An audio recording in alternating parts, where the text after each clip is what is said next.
Hi, friends. I know many of you have been wondering what the plan looks like for the church to be open again, for us to be back to in-person worship, either in small groups or all together. And while we don't have a definitive date set just yet, what we have been working on is the plan. The staff at the church have been really hard at work keeping the necessary functions of our building, our property, and the office running so that we can be prepared, so that we can continue to do ministry, and so that we can be the hands and feet of Jesus for our neighbors right now, even if those hands are wearing nylon gloves. So I want to go over with you today a few of the details for what to expect once the stay-at-home order ends. Now, I, along with our church leadership, have developed a 3-phase plan for us, and all of those phases assume a few things. One is flexibility. It's the ability for us to readjust backward to a previous phase if conditions worsen. So if things don't go like we hoped, we might have to move backward a little bit before we can move forward.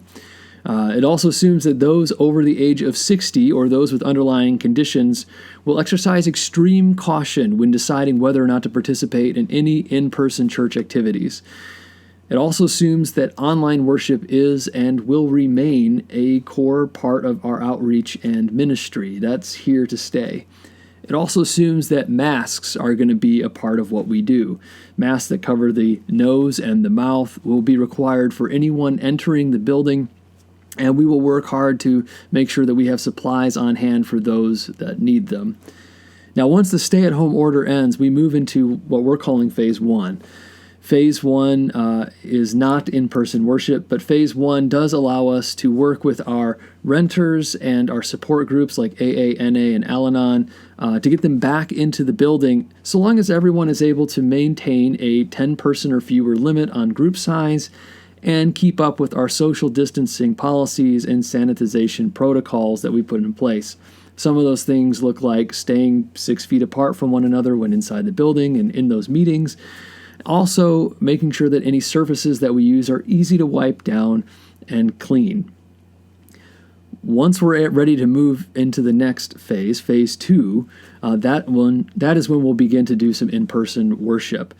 Phase 2 will be determined based off of our church's ability to effectively keep everyone safe and keep up with those new protocols we put into place. It will also depend on whether or not we've moved into the containment phase at the state level. According to the state's 6-part plan that they put out, containment is the 5th phase for the state. Once we're able to do that, we can move into some in-person worship time. That'll allow us to worship with 50 or fewer people together. Now, that's not everybody, but it will allow us to do some smaller worship services, and we'll do multiple worship services. Some of that will look a little bit different than we're used to. There's some different social distancing protocols we're going to need to put into place, and as we get closer to that point, I'll be detailing what those kinds of things look like. But we're going to be really just doing in-person worship. All of the other stuff that we would normally do, we're going to withhold on that until we can get a little bit further along. So we're going to keep building our online worship ministries. I continue to encourage you to make calls out to people who need them and who need that contact.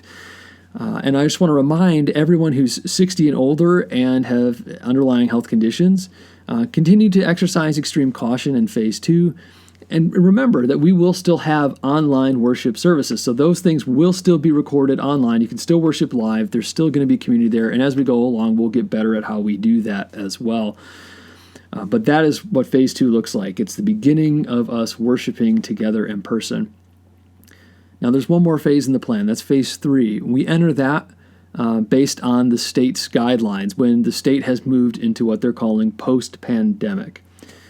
Once we move to post-pandemic, there are no limitations on the size of the gatherings that we have. So all the stuff that we've been kind of holding on to and haven't been doing, we're going to start to do. That means Sunday school will be back together. Youth group will be back in person. We'll be making sure that we have everybody into worship at one time if they want to be. We're going to be doing all the sorts of activities that we would normally do. But there's still going to be some additional social policies that we're going to have to put in place, one of which is masks will continue to be a thing. We may not have to maintain the same distances that we did before, But until the pandemic is at an end, we are going to continue to have to do some of those sorts of things. But at least at phase 3, we'll be back to what looks like full strength for us, and we'll be able to move forward from that point.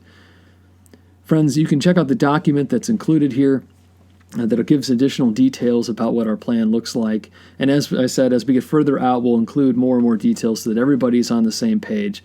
I appreciate your patience. I appreciate your thoughtfulness and your prayers. I appreciate all the work that you've been doing, either with yourself, your families, or your friends and neighbors who've gathered. Continue to pray. Continue to pray, and may God bless you and keep you. The Lord be with you until we can be together in person again. I look forward to that, and I know you do too. So we'll see you then.